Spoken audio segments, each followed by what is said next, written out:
Maintenant que nous avons revu la majorité des connaissances liées au PHP, je vous propose de passer sur 3 cas pratiques qui vont nous permettre de réaliser des pages web. Dans ce premier cas pratique, vous allez devoir réaliser une page qui va contenir des armes, et grâce à une liste déroulante, vous pourrez changer l'image des armes. Pour ce faire, nous allons progresser par étapes, en partant sur des notions de base, pour aller au final sur de la programmation orientée objet. Cela permettra de revoir à nouveau une très grande partie du PHP qu'il nous faut connaître. Pour ce premier cas pratique, nous ne réaliserons pas de base de données, alors que dans les deux suivants, nous en mettrons une en place.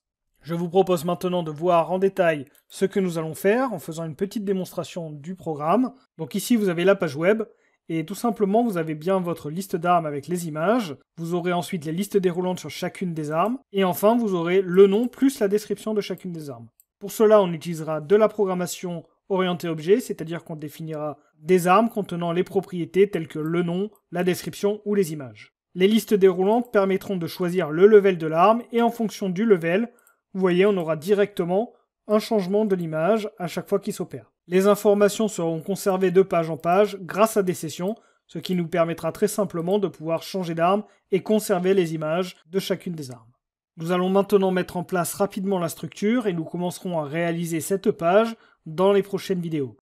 Pour cela, on va retourner dans Visual Studio Code et ce qu'il va falloir faire, c'est modifier un tout petit peu le menu. Donc j'avais déjà préparé normalement dans le fichier de base la partie cas pratique sur les armes, donc vous l'avez ici, et au final la partie difficile ne sera pas présente puisque je vais réaliser 3 cas pratiques plutôt que de faire des exercices difficiles, puisqu'on a vu globalement l'ensemble de ce que je voulais vous montrer sur ce cours.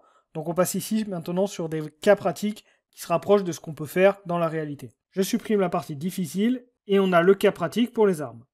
Je vais actualiser ma page et on va regarder ce que ça donne. Donc j'ai ouvert une deuxième page ici et vous voyez, normalement vous devriez avoir donc les anciens exercices si vous les avez faits et les cas pratiques des armes. Alors pour le moment l'exo 1 est vide parce qu'on n'a pas encore créé ce dossier. Et ce que je vous propose c'est directement de créer ce premier dossier. Alors on va supprimer aussi la partie difficile, ici on n'en a pas besoin.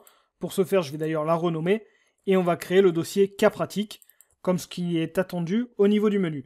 Donc je crée cas pratique ici. Et à l'intérieur, je vais créer mon dossier 1-armes. Et dans celui-ci, on va y placer directement l'ensemble de nos fichiers, c'est-à-dire l'exo1.php notamment, donc que je crée de suite. Et on ira le remplir dans la prochaine vidéo. On va également créer un dernier répertoire à l'intérieur de armes. Ça sera pour les sources. Et ces sources, vous pouvez les récupérer directement attachées à cette vidéo.